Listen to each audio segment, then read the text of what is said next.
Let's children start with another question number 3 of exercise 2.3 chapter 2 polynomials. The question says that we have to find the value of k in each of the polynomial, but we are also given that x minus 1 is a factor of polynomial px. So x minus 1 is a factor of this polynomial, this and this.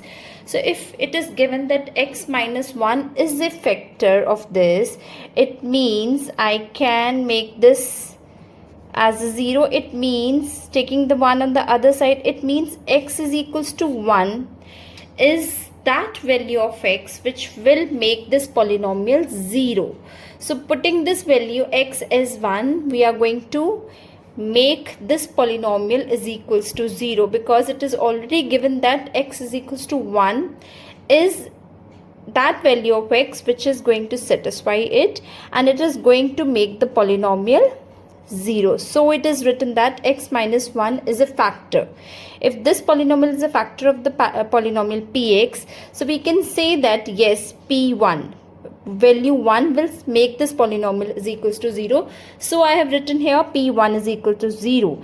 It means I am going to put the value of x as 1 here.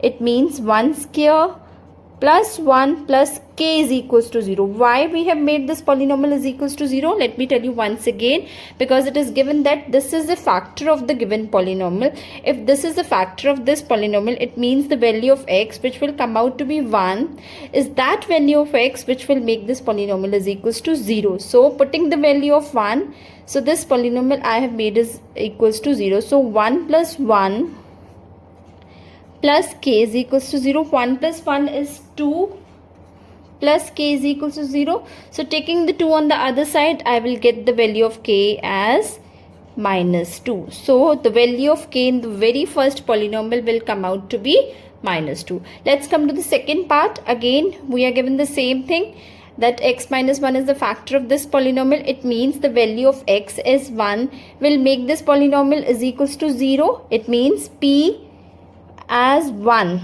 putting the value of x as 1 will make this polynomial is equals to 0. So it is a factor. So let's put the value of 1 here. 2 1 square plus k1 plus root 2 will be equal to 0. So 2 into 1, 1 square will be 1, 2 plus k1 is a k plus root 2. So let me take both these things on the other side, so it will become negative on the other side. So it will be k is equals to minus 2 minus root 2, which I can also write it like this, taking the minus common, 2 plus root 2. So this is the value of k of this polynomial. Let's come to the third part. Again, putting the value of x will make it 0. So it means p1 is equals to 0, as we are given that x minus 1 is the factor. So let's put the value of x as 1 here.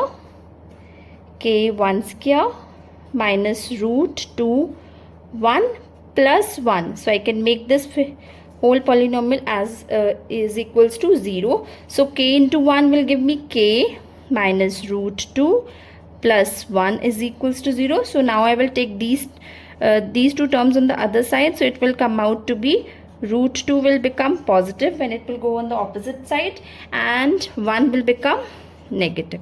So the value of k here is root 2 minus 1. Same in the fourth part also we will do like this, putting p1, the value of x as 1 will make the polynomial 0. So k 1 square minus 3 1 plus k is equals to 0. So here I have k minus 3 plus k is equals to 0. So I have 2 times k, so I can write it as 2k minus 3 is equals to 0. So let me take 3 on the other side, it will become positive 3. So 2k is equals to 3. So now as 2 is multiplied with k, and when it goes to the other side, multiplication and divisions are the opposite. So when it will go on the other side, it will be divided by the 3. So the answer here will come out to be k as 3 plus 2. Thank you, children.